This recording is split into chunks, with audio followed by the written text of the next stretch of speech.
Selamat sore saudara sekalian, selamat hari Natal.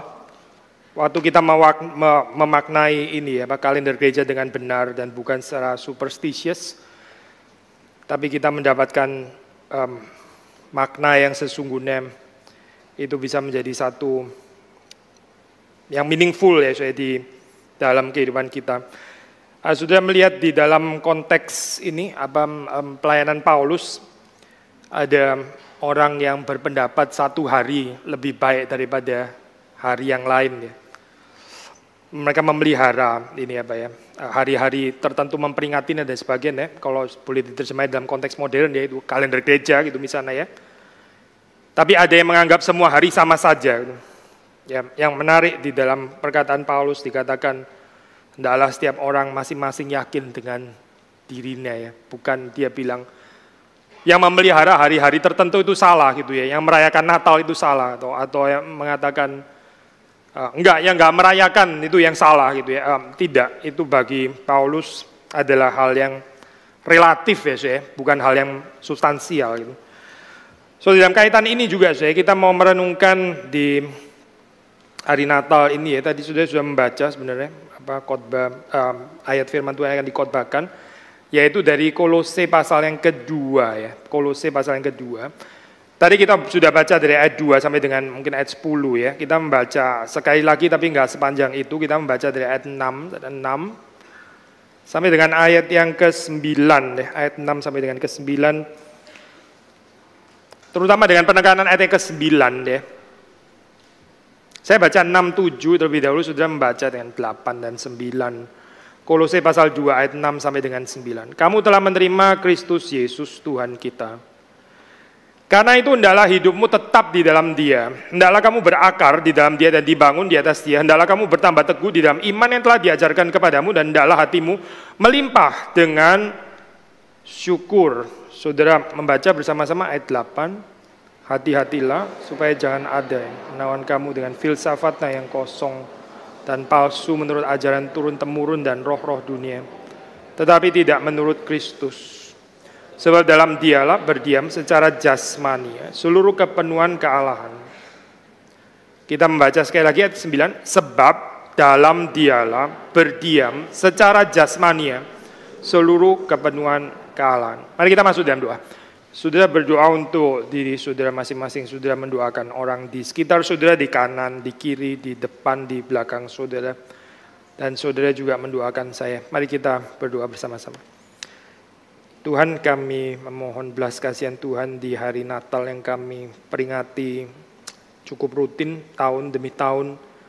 Sepertinya juga dengan berita yang sama. Tapi kami berharap pada sore hari ini kami sekali lagi dibuat kagum dengan apa yang Tuhan sudah lakukan di dalam Kristus. Bahkan bagi gereja Tuhan, kami berdoa supaya perenungan ini berasal dari Tuhan, memberi segala kemuliaan kepada Tuhan, menyenangkan Tuhan, dan mempertumbuhkan kehidupan kami semakin mengasihi Kristus, semakin menyadari keagungan dan kemuliaan Kristus, dan kehidupan kami boleh terus bertumbuh karena kami berakar dan kami dibangun di dalam Kristus.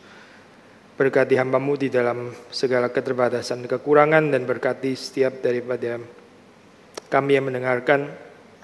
Berdoa supaya Tuhan hadir di tengah-tengah kami, dan peringatan perayaan Natal ini tidak percuma, tidak sia-sia, dan bukan menjadi satu rutinitas kosong, tapi sekali lagi kami boleh berjumpa dengan Engkau, yang menjumpai kami sebagai umat Tuhan, komunitas yang percaya, menjumpai kami pribadi demi pribadi, dan membawa kami ke dalam hidup yang berkelimpahan di dalam Kristus. Demi Yesus Kristus kami berdoa, kami bersyukur. Amin. Sudah, ini satu tema yang ayat kita ambil dari ini ya, perenungan pilihan ayat-ayat yang dikhotbahkan Natal ya. Biasanya kita sering mengkhotbahkan dari Lukas ya, dari Matius. Memang dua itu yang ada cerita narasi Natal ya. Even Yohanes very philosophical, ditarik sampai kepada teologi penciptaan yang nggak terlalu ada cerita Natal, meskipun bukan nggak ada ayat-ayat yang allude to Natal. Tapi apalagi ayat seperti ini ya, ayat seperti Kolose gini ya. Tapi bukan nggak ada kaitannya sih dengan Natal ya. Memang sudah kalau kita membaca secara konteks profil teologi Kolose di sini ya, memang nggak direct bicara tentang Natal, ini bicara tentang Kristus, bukan hanya tentang kelahirannya, tapi terutama ayat ke-9 itu boleh ya, terutama kita kaitkan dengan Natal. Di dalam Dia, di dalam Kristus berdiam secara jasmania ya, dengan penekanan bodily somatikos, bodily jasmania ya, ditekankan ini ya, aspek fisik ini ya, even aspek material katakanlah ya. Tubuh ya, seluruh kepenuhan kealahan di dalam Dia berdiam secara jasmania, seluruh kepenuhan kealahan. Paradoks ya, kalau orang-orang reform itu bukan tanpa kritik, mereka ada satu istilah yang terkenal gitu ya, yang oleh orang-orang Lutheran dijuluki dengan satu istilah sindiran namanya extra calvinistikum gitu ya, extra calvinistikum. Apa itu ya? Yaitu pandangan tentang ini ya, dua natur Kristus itu. Again, ini lumayan rumit ya sebetulnya di dalam perdebatan kristologi. Jadi tubuh itu kan terbatas ya, tubuh itu kan nggak maha hadir ya. Kita percaya natur ya, Yesus Kristus, pribadi Yesus Kristus ya, secara natur manusia, nah itu kan memang terbatas, betul kan ya? Waktu Yesus ada di Yerusalem, secara natur manusia, ya dia pasti nggak ada di Jakarta atau apapun namanya ya waktu itu gitu. Nggak ada pasti gitu, memang dia ada di sana kan, terbatas di sana gitu.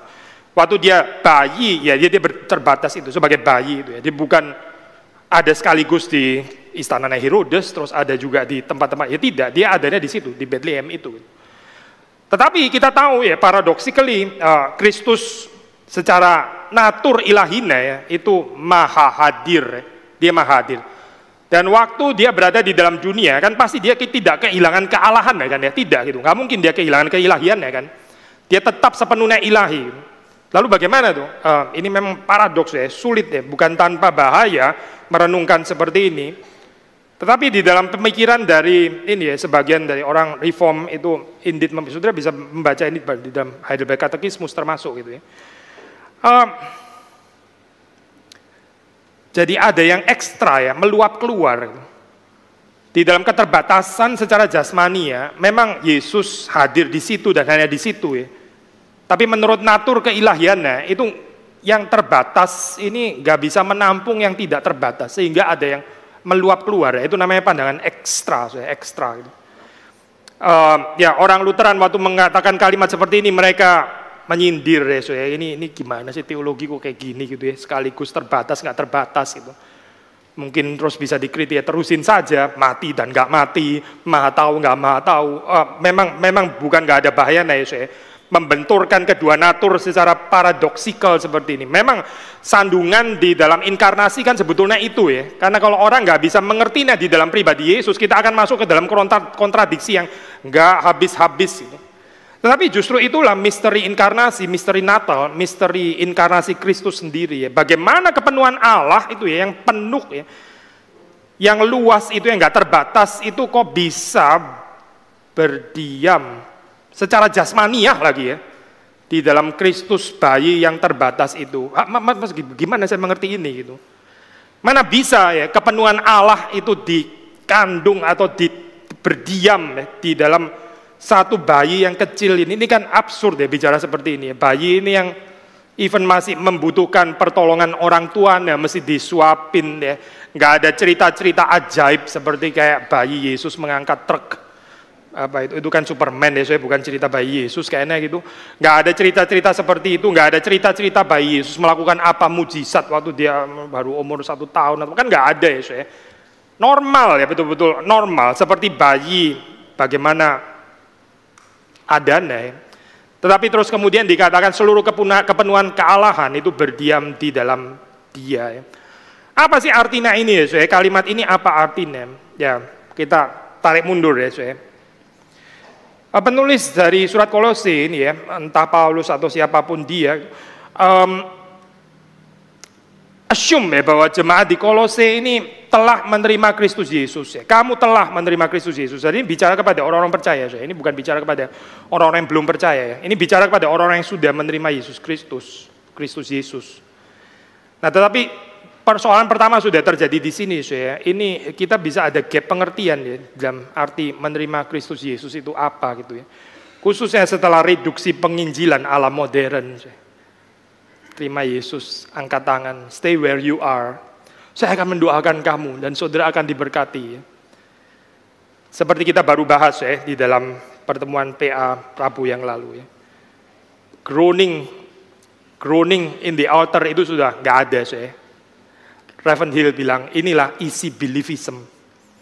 Easy beliefism. Sudah menerima Yesus, sudah pernah angkat tangan kok. Yesus sudah di dalam hati, beres, mati pasti masuk surga. Karena sudah pernah itu gerakan angkat tangan kayak begini itu sudah pernah. Tetapi pengertian menerima Yesus Kristus di dalam zamannya Paulus kayaknya bukan itu, saya bukan gitu. Bukan model kayak begini, bukan gitu. Seperti pendeta Stephen Tong ya pernah mengkhotbahkan, orang seringkali salah mengerti. Barang siapa mengaku dengan mulut dia diselamatkan. Oh ya tinggal ngomong aja ya, gampang ya ternyata kekristenan gitu. Sebut saja nama Yesus, ngomong saja, diselamatkan langsung gitu. Padahal orang pada waktu itu, waktu mengaku dengan mulutnya, itu taruhannya adalah kepalanya bisa melayang. Waktu angkat tangan gitu, not even tangannya yang bisa melayang, kepalanya yang bisa melayang. Tapi orang pikir asal ngomong saja gitu ya, sebut saja nama Yesus, sebut, kamu diselamatkan. Kayaknya bukan itu deh maksudnya Alkitab itu. Menerima Kristus Yesus itu apa artinya? Makanya di sini terus kemudian Paulus menyambung, karena itu hendaklah hidupmu tetap di dalam Dia. Tanda orang yang sungguh-sungguh menerima Kristus Yesus itu hidupnya tetap di dalam Kristus.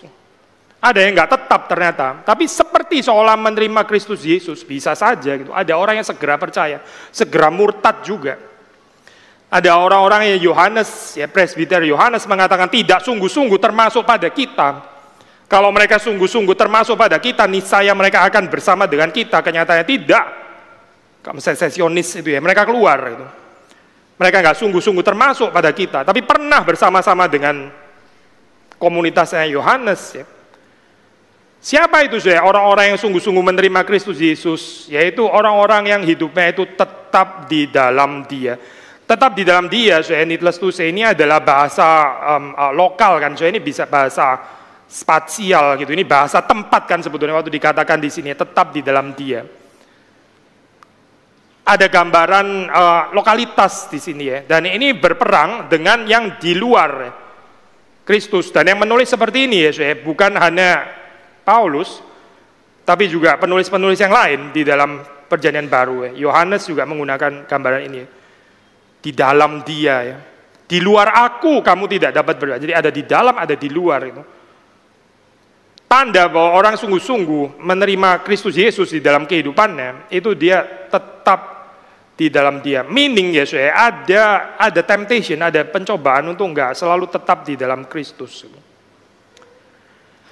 Ada komentari menerjemahkan, sebetulnya ini yang dikatakan sederhana ya, remain where you are. Remain where you are. Tetaplah di situ gitu, di dalam Kristus. Conduct your life as incorporated in Him. Tingkah lakumu semuanya, kehidupanmu itu seperti ya sebagaimana kamu memang ada di dalam Dia, dicangkokkan di dalam Dia. Remain where you are. Sudah waktu kita bicara tentang remain where you are, kedengaran seperti kok kayak statis gitu ya, statis. Jadi tetap di situ gitu ya, nggak boleh ada pergerakan dong ini apa? Ini terkurung dong berarti gitu ya, nggak boleh banyak gerak atau bagaimana?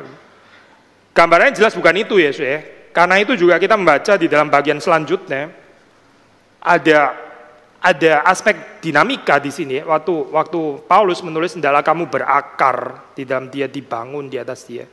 Waktu bicara tentang tetap di dalam Dia ya, itu berarti satu gambaran kesetiaan, covenantal faithfulness. Perhaps kita juga bisa pinjam bahasa Tritunggal, perikoretik ya.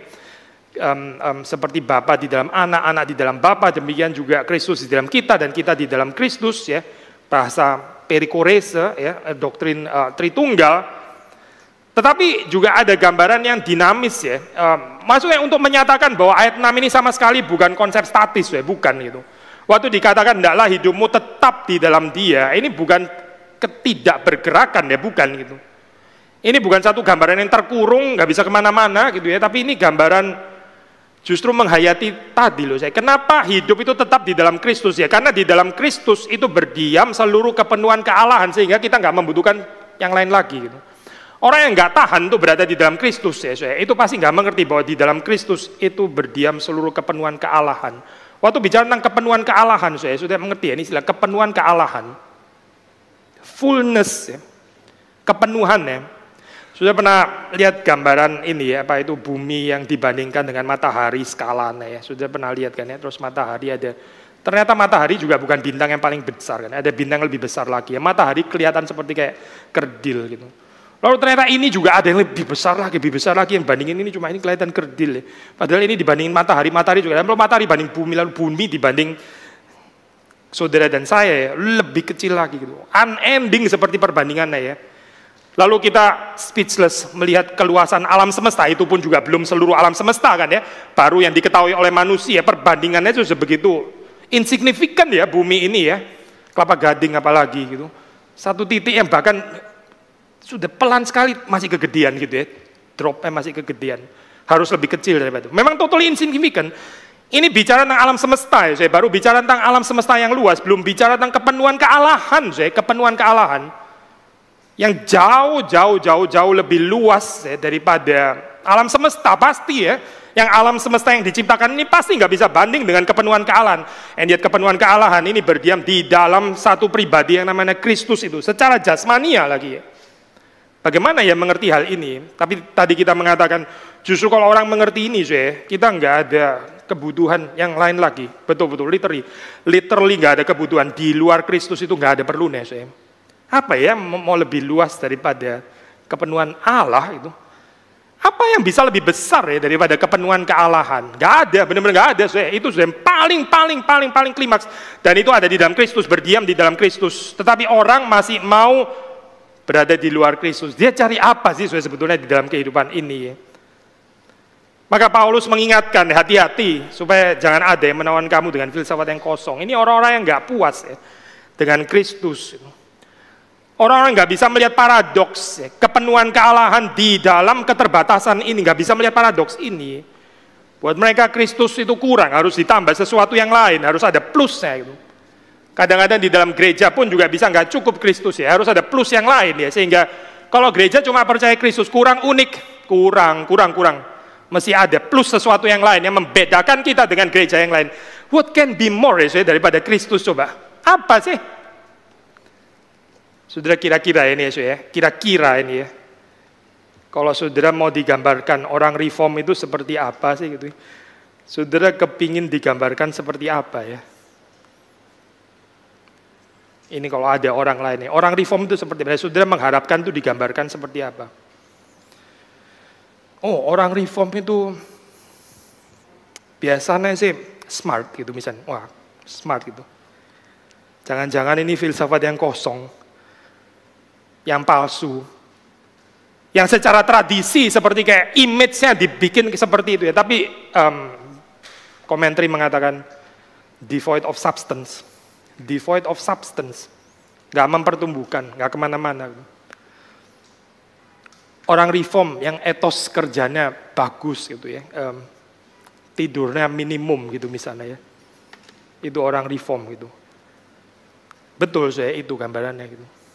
Substansinya ada di sana gitu. Orang reform kalau kebaktian nyanyi lagunya temponya cepet gitu. Ada tradisi-tradisi yang dibangun ya, terus kemudian jadi semacam dekorasi ya sebetulnya. Sedikit mirip seperti pohon Natal ini gitu. Tapi terus kemudian kehidupan kita, spiritualitas kita juga lebih ngikutin dekorasi itu ya daripada yang substansial gitu. Hati-hati supaya jangan ada yang menawan kamu dengan filsafat yang kosong dan palsu menurut ajaran turun-temurun dan roh-roh. Ada tradisinya di sini, ini bukan baru kemarin dulu ya, bukan. Menurut ajaran turun-temurun, ini sudah dibangun ini ya modelnya. Patternnya itu sudah kelihatan gitu. Oke, nggak ada yang salah, kita semua ya ada bias-bias seperti itulah ya. Saudara orang dari tempat mana gitu. Kita dibesarkan dari latar belakang keluarga seperti apa ya. Kita dari ras apa bahkan. Selalu ada bias itu kan ada bias kultur ya, ada bias kebudayaan, bias temperamen ya, bias biografi, bias kebudayaan keluarga dan seterusnya. Ya sebetulnya sih nggak terlalu salah, memang semua orang ada bias seperti itu.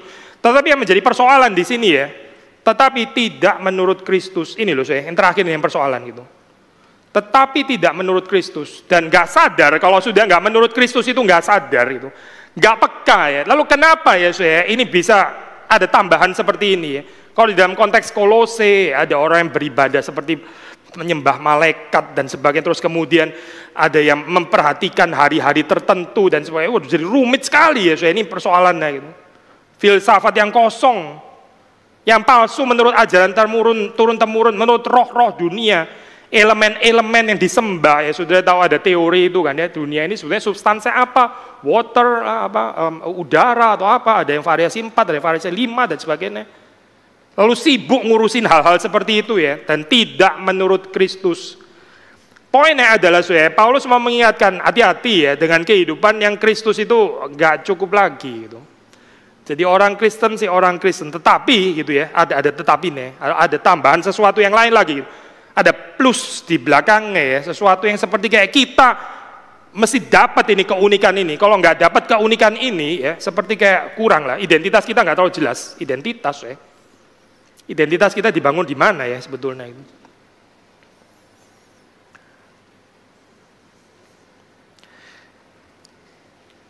Again kalau ternyata ya orang tanah ya mau menggambarkan gereja kita, saudara kepingin digambarkan seperti apa ya?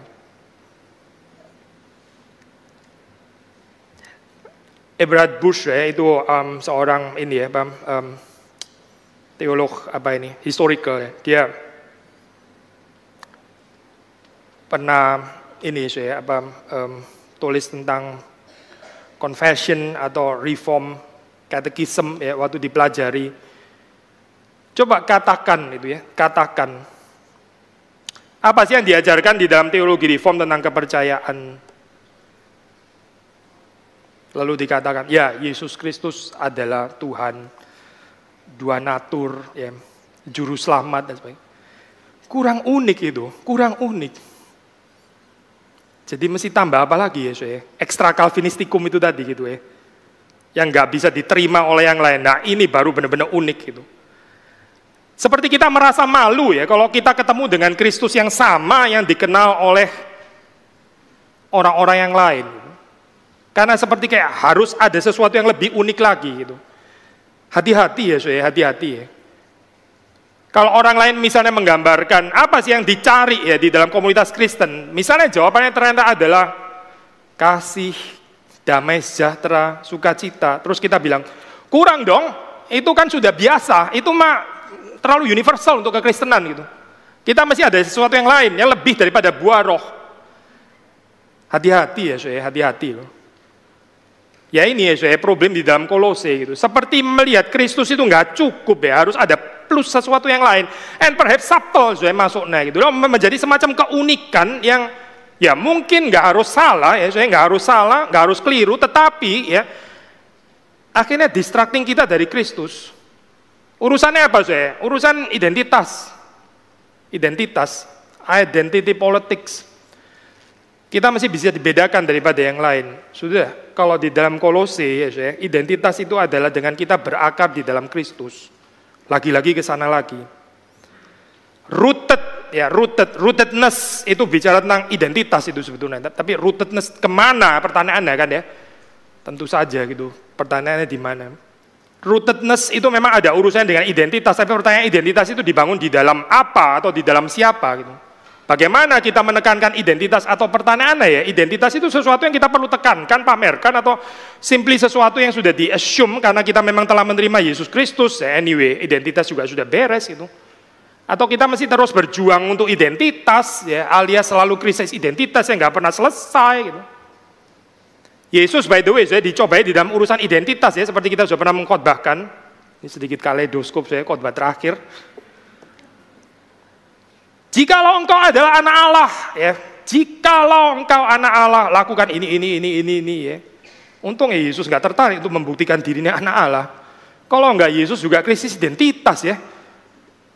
Kurang ajar, dikira saya nggak bisa apa rupa ini batu jadi roti. Kamu pun tak jadiin roti juga bisa sekarang juga gitu. Main-main sama saya, Yesus terchallenge, terprovok. Bubarlah saya cerita Injil gitu. Semuanya jadi lain ceritanya ya, karena Yesus adalah seorang yang ternyata digoyang-goyang identitasnya. Terprovok gitu. Identitas Yesus sudah beres waktu Bapa mengatakan, inilah anakku yang kukasihi. Kepadanya lah aku berkenan. Sudah selesai. Nggak ada kritik, nggak ada yang perlu dibuktiin lagi. Selesai, itu sudah selesai. Sudah enough ya. Sufficiency the pronounce dari Bapa. Itu cukup saya, cukup itu. Berakar di dalam Dia ya, bukan berakar di dalam yang lain. So, ini kan life metaphor ya. Kenapa sih penting berakar ya, saya? Berakar bisa dijelaskan dengan berbagai macam nuans ya, saya. Ada yang menjelaskan ya kalau berakar itu seperti pohon ya, Pendeta Stephen Tong menjelaskan seperti itu ya, nggak gampang kena badai ya, nggak gampang diombang-ambingkan karena berakar ya, rooted itu namanya itu. Ada gambaran kekuatan ya. Tapi berakar, saya, kita juga bisa mengaitkan di dalam nuans yang lain dengan gambaran seperti yang dibicarakan parable ini ya, penabur itu. Kalau kita nggak berakar di dalam Kristus, kita akan berakar di dalam yang lain. Karena manusia itu memang perlu identitas. Identitas itu salah satu kebutuhan yang paling dasar. Entah dia krisis atau nggak krisis ya, orang itu perlu identitas. Keunikan ya, itu sesuatu yang perlu, tentu perlu. Lalu kalau orang nggak berakar, nggak rooted di dalam Kristus, dia di dalam yang mana? Di dalam yang lain. Sudah itu orang Yahudi ya, orang Yahudi itu dimanapun mereka berada di Eropa, di Amerika, dimanapun cuma di sini agak jarang aja ya. Begitu mereka ada, mereka preserve ya, mereka punya identitas Jewishness itu nggak bisa dilepas ya. Mereka very very rooted di dalam Jewishness mereka. Gitu. Saya pernah dengar cerita ini ya, orang Chinese tinggal di Jepang ya. Kamu belajar bahasa Jepang, berani juga ya dia, dan dia dagang di sana. Lalu dia dagang, gimana dong? Dagang, ini di Jepang loh. Kamu belajar bahasa Jepang. Lah terus orang belanja gimana? Orang belanja mesti belajar bahasa Chinese. Wah keren juga ya kayak gini ya. Saya bakal pelayanan di Berlin. Berlin itu kota internasional saya itu. Kadang pergi ke kafe, kita ngomong bahasa Jerman. Dia nggak bisa bahasa Jerman. Lalu dia jawab dengan bahasa Inggris. Dia bilang dia bahasa Inggris. Lu ini kerja di mana ya sebetulnya? Nggak mau belajar bahasa Jerman, rootedness itu ya, rootedness. Tapi rootedness di mana? Rootedness di dalam apa? Kalau di dalam Kolose, ini rootedness berakar, ini di dalam Kristus. Tadi itu saya joke ya, contoh-contoh itu. Tapi yang lebih serius ya adalah di dalam parable penabur itu ya. Kalau nggak berakar di dalam Kristus, benih yang nggak berakar ya, itu disapu, nggak bertumbuh. Akhirnya orang nggak mengalami pertumbuhan di dalam kehidupannya. Karena dia berakar di dalam yang lain. Berakar di dalam kekhawatiran. Persoalan hidup. Persoalan hidup selalu lebih besar daripada Kristus. Di dalam Kristus yang nggak mendapatkan kepenuhan kealahan. Nggak ada di sana. Kayaknya bukan di dalam Kristus. Pertama mungkin juga nggak tertarik dengan kepenuhan kealahan itu. Ya, dia tertarik dengan penyelesaian problema kehidupannya. Lalu Yesus mengatakan orang yang terus ini ya, terjerat oleh kekhawatiran dunia ini, tipu daya kekayaan, nggak bertumbuh ya. Akhirnya benih itu tercekik. Masih ngomongin akar sih ya. Kayaknya memang susah ya untuk menjadi manusia yang nggak berakar itu susah gitu. Ini masalahnya bukan cuma against kontra superficiality ya, superficial Christianity itu one thing kali ya. Kekristenan nggak berakar, memang itu masalah. Tapi yang juga nggak kalah bermasalah bukan cuma superficiality di dalam Kristus, tetapi juga berakar di yang lain. Masalahnya kita membangun identitas dalam cerita yang lain, dan kita nggak puas dengan Kristus yang itu, harus ada tambahannya gitu ya. Memelihara keunikan-keunikan yang akhirnya entah sadar entah nggak sadar ya ditarik menjadi semacam rootedness gitu. Tetapi nggak ada rootedness yang lain. Jadi kalau di dalam Alkitab ya Kristus ini saja. Kenapa ya? Karena di dalam Dia sudah ada kepenuhan kealahan yang nggak bisa banding dengan semua yang lain, sehingga nggak perlu ditambah dengan keunikan-keunikan yang lain. Benar-benar nggak perlu, nggak perlu. Solus Kristus itu real ya, either kita terima solus Kristus atau kita nggak terima sebetulnya gitu. Jangan cuma main di slogan, slogan itu kekristenan nggak ada artinya ya. Ngomongnya solus Kristus, tapi ternyata di dalam kehidupan praktek gereja ada banyak plus. Sekali lagi ya, berakar di dalam Kristus. Seperti dikatakan di dalam satu lagu yang sederhana, sayang lagu itu sudah nggak beredar lagi ya, karena dianggap sudah terlalu kuno gitu. Saya nggak tahu apakah ada bahasa Inggris atau lagu bahasa Indonesia atau apa ya, tapi ada lagu lama saya itu, dapat Tuhan Yesus, dapat semuanya. Semua dalam Yesus. Dan Yesus semuanya. Sederhana ya saya kalimatnya ya. Dapat Tuhan Yesus, dapat semuanya. Apa semuanya itu? Ya ini, kepenuhan kealahan. What can be more ya daripada ini? Kepenuhan kealahan itu ada di dalam Kristus. Berdiam di dalam Kristus secara jasmania, meaning in bodily form, bodily ya, ada penafsir mengatakan istilah somatikos itu ya. Sebetulnya karena bicara body ya, ini dekat sekali dengan gereja. Meaning kita juga, ini daring saya, statement kayak begini ini daring. Tapi saya persuaded theologically. Kepenuhan kealahan ya, sebagaimana berdiam di dalam Kristus sang bayi yang kecil itu ya, yang terbatas itu ya, even yang lemah itu, yang tidak berdaya. Kepenuhan kealahan ya, derivatively, yang berdiam di dalam Kristus, itu juga bisa berdiam melalui the body of Christ, the church, dengan segala keterbatasannya saya. Kepenuhan kealahan ditampung di dalam satu gereja yang terbatas ini, seperti juga bayi Yesus yang terbatas ya. Tapi ini menampung kepenuhan kealahan ya. Forget about the extra Calvinisticum, whether extra atau enggak ekstra, kita enggak terlalu tertarik soal bicarain. Tetapi tetap dia dalam konsep paradoks ini, yang tidak terbatas itu ternyata bisa ditampung dan berdiam di dalam yang terbatas ini. Termasuk gereja saudara dan saya. Kepenuhan kealahan. Tapi pertanyaannya, ya balik lagi ya saya, benar nggak ya saya, yang menjadi keunikan kita itu adalah kepenuhan kealahan. Kalau orang masuk ya saya di gedung ini ya, saudara harap orang komen apa gitu. Wah di gereja ini saya mencicipi kepenuhan kealahan. Ya, kita blessed saya. Tapi kalau orang masuk, loh, ini net lain, itu net lain. Ya inilah saya, mirip borderline filsafat yang kosong nggak sih? Keunikan-keunikan yang sebetulnya itu tidak menurut Kristus. Ya. Saya bukan berarti mimbar nggak boleh lain, bukan saya. Ini Paulus mengatakan, ada orang percaya hari ini lebih baik daripada yang lain, yang ini hari sama saja. Lalu bagaimana? Paulus langsung merelativisasi, itu hal nggak penting. Ya masing-masing orang yakin dengan dirinya saja begitu.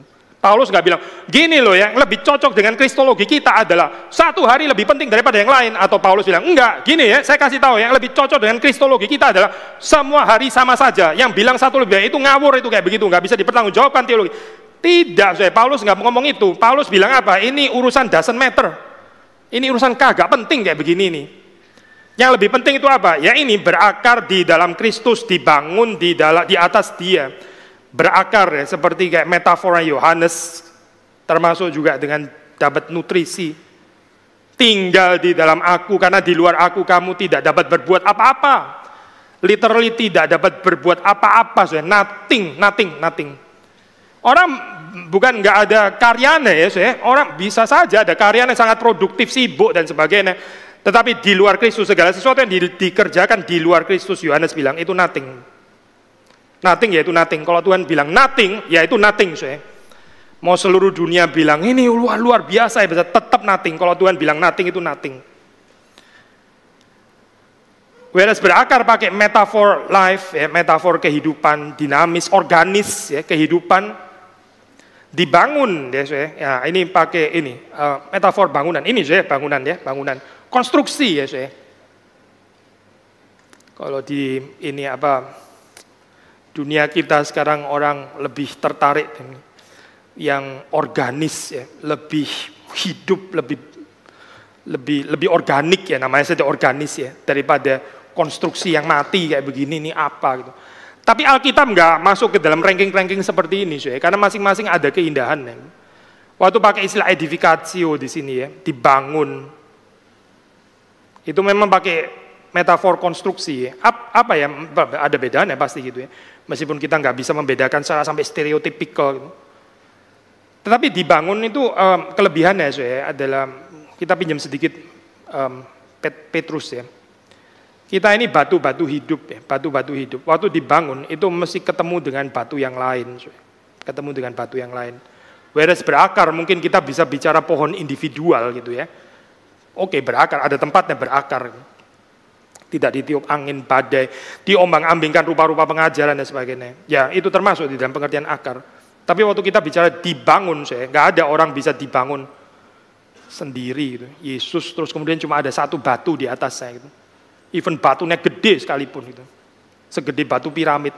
Tetap nggak menarik, ya bangunan kayak begitu. Satu orang. Gitu. Apa-apaan, Poinnya apa sih, waktu kita bicara tentang dibangun di atas dia, itu pertama tentu di atas dia, bukan di atas yang lain. Tapi di dalam pembangunan yang Tuhan kerjakan, itu kita bukan satu-satunya batu ya, bukan. Kita ketemu dengan batu yang lain. Dan di dalam pertemuan dengan batu ya, itu ada relasi, bahkan ada saling kikis-mengikis ya. Memang di dalam ini ya, metafor apa itu, vineyard. Yesus juga bilang ada pruning kan ya, ada pemangkasan. Mirip ini, ada pangkas ya, dipangkas ya, di pruning gitu. Supaya berbuah banyak. Supaya nutrisinya itu nggak kesedot oleh benalu-benalu. Ya benar sih ya, kan ada pangkas ya.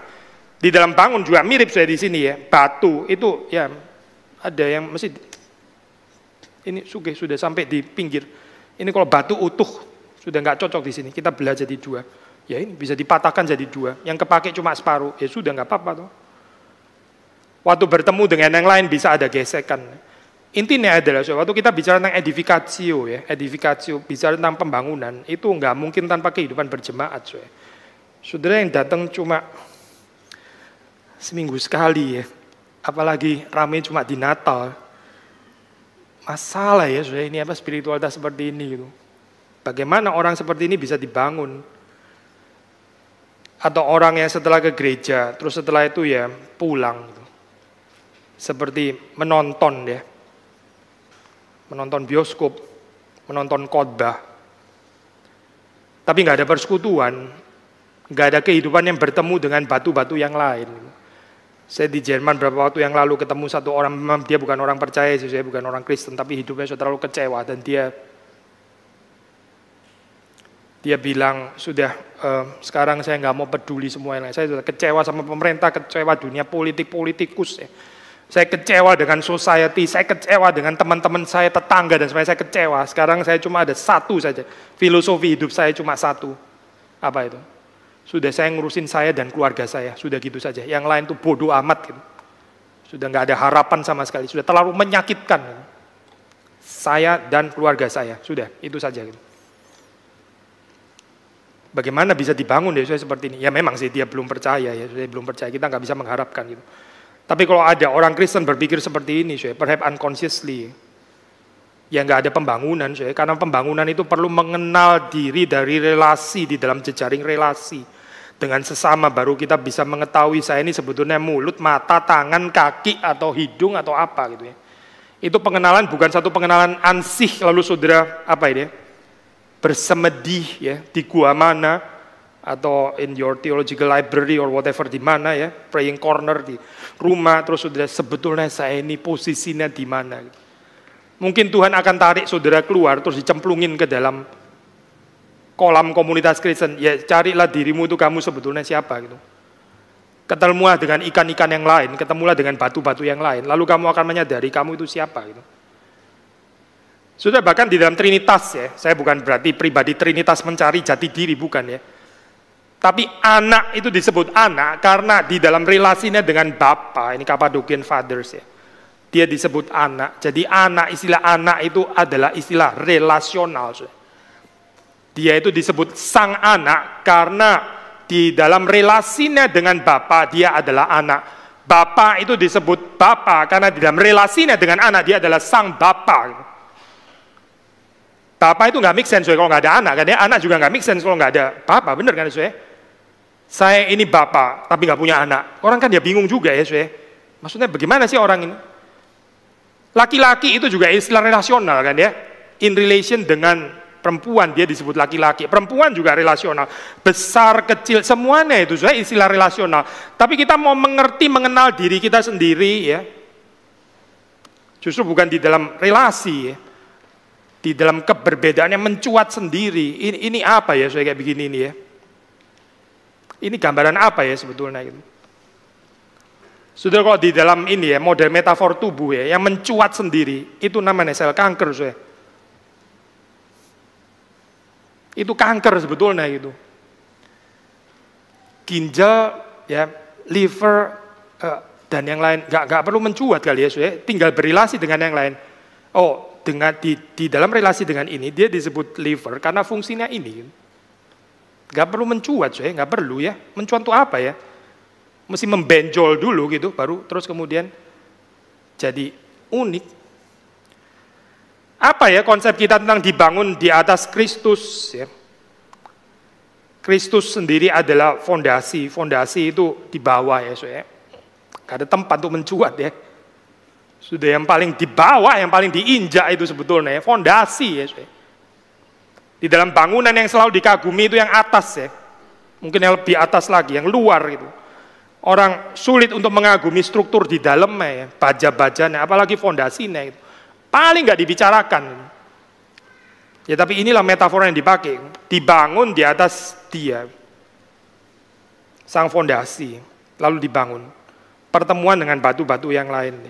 Mengenal diri melalui bersekutu, bukan hanya dengan Tuhan, pasti dengan Tuhan, tapi juga bersekutu dengan sesama. Ada relasi ya, saya, relasi. Natal pun juga bicara tentang relasi ya, saya, relasi. Yesus membuka relasi. Tapi sayang ada orang-orang yang menolak relasi dengan Yesus. Dengan tetap mau di dalam tempat yang di atas karena mereka nggak melihat ada kepenuhan kealahan berdiam di dalam bayi yang kecil itu. Memang mereka nggak pernah tertarik dengan kepenuhan kealahan. Jadi relasi yang dibuka itu ya, akhirnya ditutup sendiri oleh orang-orang seperti Herodes, seperti ahli-ahli Taurat itu. Karena mereka nggak mau berrelasi dengan Yesus, mereka nggak mau berrelasi dengan sang bayi Yesus. Orang yang berakar di dalam Kristus dibangun di atas Kristus, dia bertambah teguh di dalam iman yang telah diajarkan kepadamu. Saudara perhatikan ya, itu kekristenan ini adalah pembelajaran terus-menerus. Bukan tanpa tradisi, ya. Sebetulnya di sini waktu dikatakan ya, bertambah teguh di dalam iman yang telah diajarkan kepadamu. Ini juga sebetulnya ini semacam narasi polemik dengan yang dikatakan filsafat yang kosong dan palsu menurut ajaran turun-temurun dan roh-roh dunia. Ada tradisinya. Kekristenan sendiri juga ada tradisinya saya di sini. Bertambah teguh di dalam iman yang telah diajarkan kepadamu. The content of the faith. So, kalau sudah baca dalam komentari ada perdebatan ya, so, di dalam komentari hal sederhana bisa rumit sekali ya, so, ya. Ini bertambah teguh di dalam iman. Iman yang seperti apa maksudnya? Atau bertambah teguh di dalam iman, di dalam berimannya sendiri atau apa sih sebenarnya? Singkat cerita ya, so, ya. Secara grammar setelah diperhitungkan semuanya, tafsiran yang paling persuasif itu adalah bertambah teguh di dalam iman yang percaya sesuatu itu, so, ya. Content of it ya maksudnya. Bukan bertambah teguh di dalam tindakan eksistensial beriman, so, ya. Kita bukan memegahkan kehebatan beriman ya, so, ya. Saya pikir bisa misleading ya. Yang mana yang lebih penting ya, itu iman saudara dan saya, bisanya beriman saudara, atau yang diimani oleh kita, yang mana ya sebetulnya yang lebih besar itu? Saudara beriman kepada Kristus, yang lebih besar itu Kristus yang kita imani, ya, sehingga kita bisa ada objek iman, atau iman kita ya sebetulnya yang disaksikan itu. Lihatlah iman saya yang besar, kesanggupan saya beriman, saya bisa percaya dan bukan tidak percaya gitu. Loh, jadi ini pamerannya itu yang disaksikan itu sebetulnya Kristus atau imannya manusia ya sebenarnya. Yang mana ya sebenarnya? Rumit ya saya. Sebetulnya nggak rumit sih. Kalau kita mengerti solus Kristus, nggak rumit. Solus Kristus ya. Waktu kita mengatakan solus Kristus itu iman kita pun nih. Sola fide itu harus dibawakan ya. Harus dibawakan. Baru kita bisa bicara tentang solus Kristus. Solus Kristus itu bukan sesuatu yang solus Kristus di satu sisi ya. Sola fide sisi yang lain. Kalau nggak ada saya yang beriman, apa artinya Kristus yang diimani? Oh, bukan saya, bukan. Bukan sejajar seperti ini ya. Apalagi nggak sejajar, apalagi iman kita yang lebih di atas. Kristus yang dikaburkan oleh kebesaran iman kita.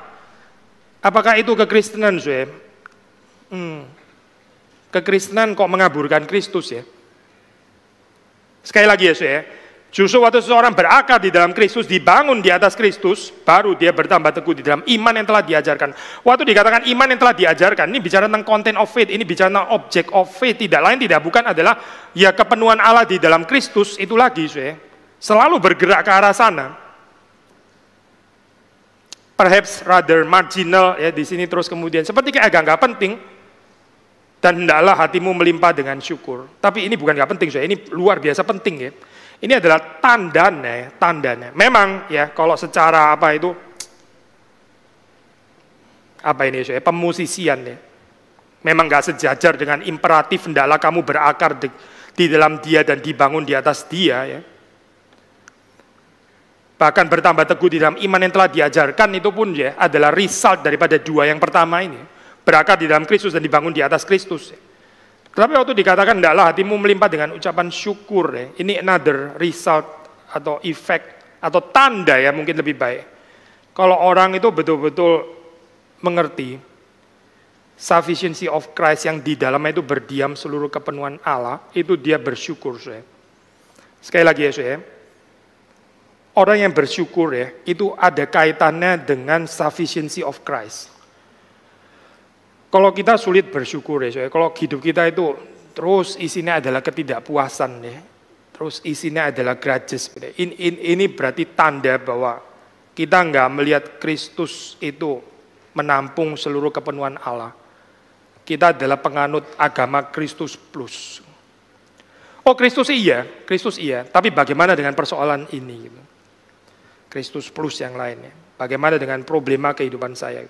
Atau mungkin justru Kristus lebih shining, Kristus lebih kinclong kalau problem hidup saya terselesaikan. Kalau gitu Kristus bukan saja plus, tapi di bawahnya sebenarnya. Yang lebih di atas itu adalah kepenuhan penyelesaian problema hidup saya. Kepenuhan penyelesaian problema hidup saya. Gak bicara kepenuhan kealahan. Makanya Herodes ya, waktu melihat Kristus ya, dia nggak pernah tertarik dengan kepenuhan kealahan. Dia tertarik dengan posisinya sendiri. Dia tertarik dengan kebesarannya sendiri. Dia tertarik dengan kelanggengan power play yang ada pada dia. Lalu waktu Kristus hadir, ya dia terancam lah pasti. Karena memang yang dikejar bukan kepenuhan kealahan. Herodes nggak pernah tertarik dengan kepenuhan kealahan. Lalu Kristus ya dibunuh. Karena ini dengan dibunuh ini akan melanggengkan saya punya kekuasaan. Kekuasaan saya adalah everything yang harus dipertahankan. Gak ada kepenuhan kealahan saya di situ, gak ada. Makanya Kristus juga gak penting. Tetapi saya orang yang di dalam kehidupannya ya mendapatkan segala sesuatu ya, literally segala sesuatu ya. Kalimat ini sounds cliche ya, tapi kita nggak bisa overemphasize sebetulnya di dalam kehidupannya. Kekristenan itu sederhana sekali ya, sederhana. Saudara mendapatkan segala sesuatu di dalam Kristus. Lalu seperti Paulus ya, waktu menemukan Kristus, pengenalan ya, akan Tuhanku itu lebih mulia daripada segala sesuatu. Sampai yang lain ini terlihat seperti sampah ya, literally seperti sampah. Pengejaran mutiara yang berharga itu ya, mutiara-mutiara yang lain ya dia jual semuanya. Ini udah dapat mutiara ini nggak bisa banding dengan mutiara-mutiara yang saya sudah punya ini. Pale in comparison, jadi kelihatan pucat sekali, nggak menarik dibandingkan dengan kemuliaan Kristus ya. Sehingga nggak perlu ada plus-plus yang lain, karena ya memang solus Kristus, betul, solus Kristus. Di dalam Kristus ada segala sesuatu, ada kepenuhan kealahan. Termasuk persoalan saudara dengan happiness itu ya. Happiness. Siapa sih di dalam kehidupan yang nggak mau happy ya?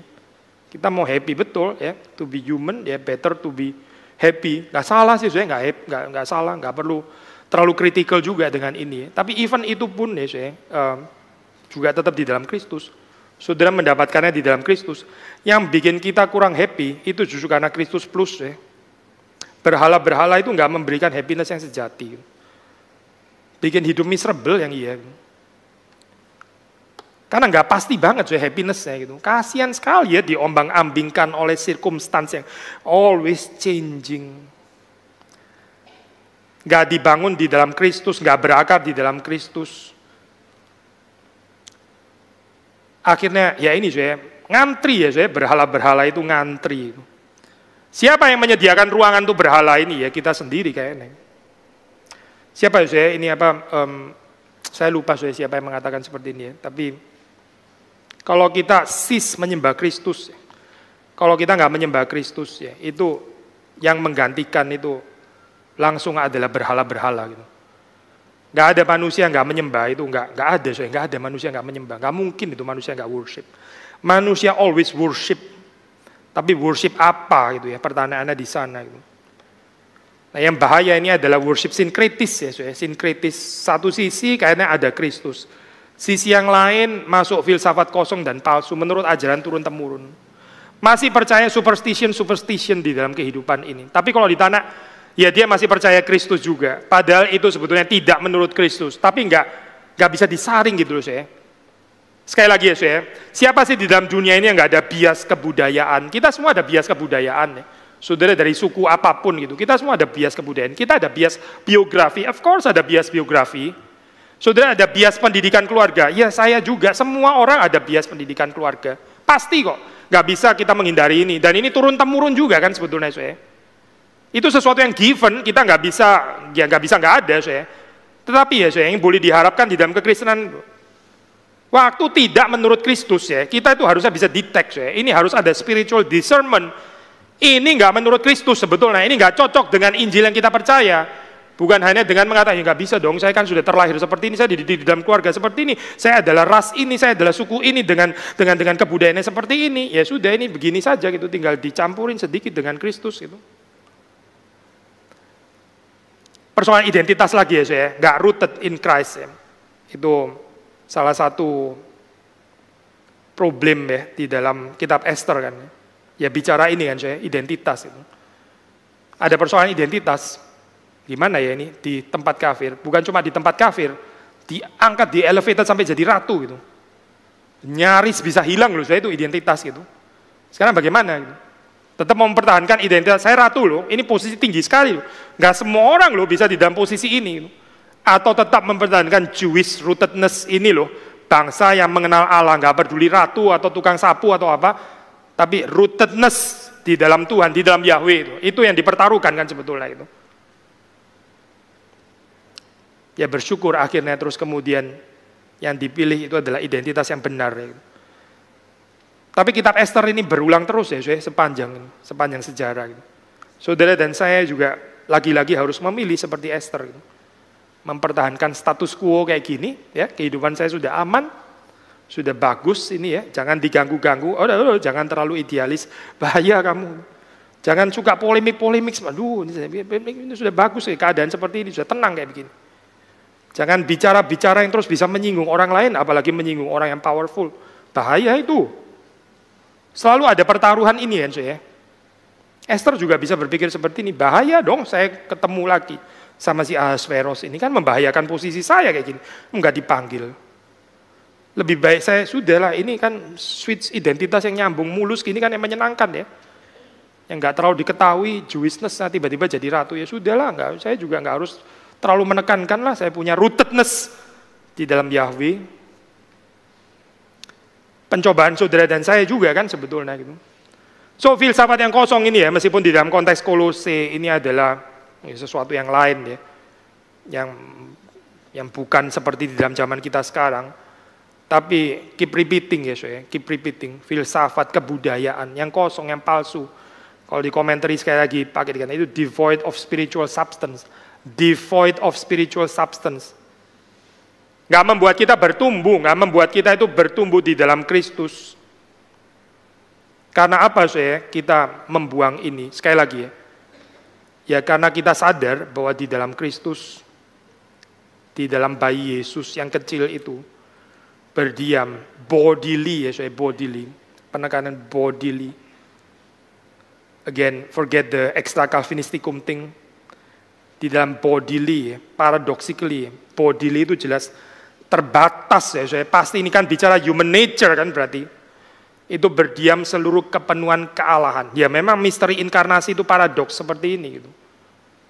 Mungkin nggak perlu diselesaikan juga saya dengan Di satu sisi terbatas, di sisi yang lain tidak terbatas gitu, malah bikin orang lain bingung kali ya gitu. Seperti orang juga bisa bingung sekali kalau kita bilang Yesus di satu sisi mati di kayu salib, di sisi yang lain dia nggak mati. Wah kan kacau ya soal kalimat seperti ini gitu. Ini bisa masalah soal kalimat ini gitu. Cukup dengan mengatakan apa yang dikatakan oleh Alkitab di atas kayu salib, Yesus menurut natur manusianya mati, Yesus sudah mati, memang mati gitu. Kita nggak membicarakan lagi tentang keilahiannya kok masih ada mati dan sebagainya. Itu nggak perlu dibicarakan soal. Yang matikan pribadi Yesus. Sama ya soal, waktu di sini dikatakan waktu penulis Kolose menekankan seluruh kepenuhan kealahan, seluruh kepenuhannya itu berdiam di dalam Kristus secara jasmania, bodily. Mungkin kalau bicara spiritually ya, itu ya statement yang nggak terlalu menggigit bagaimana ya, nah, divine nature, ya sudah dong selesai gitu kan. Tapi yang di sini ditegaskan itu secara jasmani ya, secara jasmani ya. Di dalam bayi Yesus ini loh ya, yang terbatas ini ya, yang masih belajar ya, yang manusia sejati ini ya. Itu berdiam seluruh kepenuhan kealahan. Dan ini kekristenan saya. Ini baru kita bicara tentang kekristenan. Beberapa waktu lalu ini ya, di persekutuan doa ya, kalau nggak salah ya, Pendeta Jethro ada share poin yang mirip seperti ini ya. Kita mengharapkan waktu pekerjaan Allah itu dinyatakan di dalam kesempurnaan. Tapi waktu kita baca tentang silsilah, ada orang-orang kafir, ada perempuan gitu ya, ada yang nggak jelas banget gitu ini ya. And yet itu dipakai di dalam silsilah Kristus. Malu-maluin gak sih kayak gini ini gitu. Tapi kan message-nya memang di situ ya. Kalau Tuhan bekerja ya, dia bisa bekerja melalui yang gak sempurna, yang kurang, gitu. Yang gak memenuhi syarat, yang unqualified. Ya. Bayi manusia itu sebetulnya unqualified kan ya, untuk menampung seluruh kepenuhan kealahan. Unqualified sebenarnya. Gereja saudara dan saya, ya unqualified pasti saya menampung kepenuhan kealahan gimana ya? Sesuatu yang gak mungkin sebetulnya. Tetapi sekali lagi ya saya, ya inilah berita Natal. Yang penuh itu di dalam segala kepenuhannya, hadir secara jasmani ya. Di dalam kerentanan, ya, di dalam kerapuhan, Paulus pakai istilah kita ini seperti kayak bejana ya. Bejana, bukan bejana baja ya, saya bukan. Bejana yang bisa pecah gitu. Tapi yang membuat berharga itu ya, bukan kuatnya bejana itu, bukan kuatnya iman saudara dan saya, bukan. Yang membuat berharga itu adalah isi dari bejana itu ya. Isinya itu adalah Kristus. Kiranya kita membawa pulang berita Natal pada tahun ini. Mari kita masuk di dalam doa. Tuhan, kami bersyukur ketika kami sekali lagi merenungkan di dalam Engkau, kami mendapatkan segala sesuatu bahkan lebih melampaui dari yang kami layak untuk menerimanya. Tuhan memberikan kepenuhan kealahan itu di dalam Kristus dan Kristus memberikannya kepada kami jemaat Tuhan. Kami berdoa supaya sepanjang umur hidup kami tidak tertarik dengan yang lain. Kami tidak mengalihkan pandangan kami sesuatu yang lain yang kami anggap perlu ditambahkan karena seolah Kristus tidak cukup, kurang menarik, kurang unik, perlu hiasan, perlu dekorasi, perlu tambahan-tambahan. Dan kami berharap supaya di dalam Natal ini kami boleh mendapati Kristus saja. Kristus di dalam segala kesederhanaannya yang juga tidak ada dekorasi, tidak ada lampu-lampu yang mewah, tidak ada perkakas-perkakas yang layak untuk dipergunakan, tapi Kristus yang apa adanya. Dan kami berharap di dalam perjalanan kehidupan kami mengikut Engkau, kami boleh berjumpa dengan Kristus yang apa adanya. Kristus yang tersalib, yang tidak mengenakan sesuatu yang boleh dibanggakan oleh dunia ini. Dan kami pun juga menjalani kehidupan seperti Engkau, karena kami sudah menerima Engkau. Terima kasih Tuhan, Engkau menghidupkan firman-Mu di dalam kehidupan kami, dalam kehidupan jemaat-Mu, membawa kami ke dalam kehidupan yang bebas, mengikut Engkau, bebas dari dosa, bebas dari daya tarik dunia ini, bebas dari diri kami sendiri, dan mengikut Engkau. Demi Yesus Kristus kami berdoa. Amin.